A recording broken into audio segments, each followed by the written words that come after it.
നേതൃത്വത്തെ ഇല്ലാതാക്കുകയും ചെയ്യുമെന്ന പ്രഖ്യാപനത്തോടെയായിരുന്നു Israel June 13 ആക്രമണത്തിന് തുടക്കമിട്ടത്. 12 ദിവസം കൊണ്ട് ഇറാന്റെ 3 ഉന്നത സൈനിക കമാൻഡർമാരെ വധിക്കുകയും ആണവ ഗവേഷണ കേന്ദ്രങ്ങൾ ഉൾപ്പെടെ 100-ലധികം സൈനിക കേന്ദ്രങ്ങൾ തകർക്കുകയും ചെയ്തെന്നാണ് IDF വൃത്തങ്ങൾ അവകാശപ്പെടുന്നത്. എന്നാൽ ഇറാന്റെ തിരിച്ചടി ഇസ്രായേൽ പ്രതീക്ഷിച്ചതിനും അപ്പുറത്തായിരുന്നു. അവരുടെ എയർ ഡിഫൻസ് സംവിധാനങ്ങളെ എല്ലാം തകർത്ത് ഇറാന്റെ മിസൈലുകൾ ഇസ്രായേലിൽ വലിയ പ്രഹരമേൽപ്പിച്ചു. ഡിഫൻസ് ആസ്ഥാനത്തും സയൻസ് റിസർച്ച് കേന്ദ്രങ്ങളിലും തെക്കൻ ഇസ്രായേലിലെ സൈനിക താവളങ്ങളിലും ടെക് പാർക്കിലുമെല്ലാം വൻ നാശം വിതച്ചു. കൂടുതൽ നാൾ നീണ്ടു നിൽക്കുന്ന അപായ സാധ്യതയുള്ള ക്ലസ്റ്റർ ബോംബുകൾ വരെ ഇറാൻ പ്രയോഗിച്ചതായി ഇസ്രായേൽ ആരോപിക്കുകയുണ്ടായി.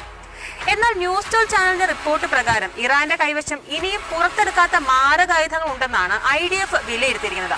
ഇതുവരെ 500 ബാലിസ്റ്റിക് മിസൈലുകളാണ് ഇറാൻ പ്രയോഗിച്ചതെന്നാണ് ഇസ്രായേൽ സൈന്യത്തിന്റെ കണക്ക്.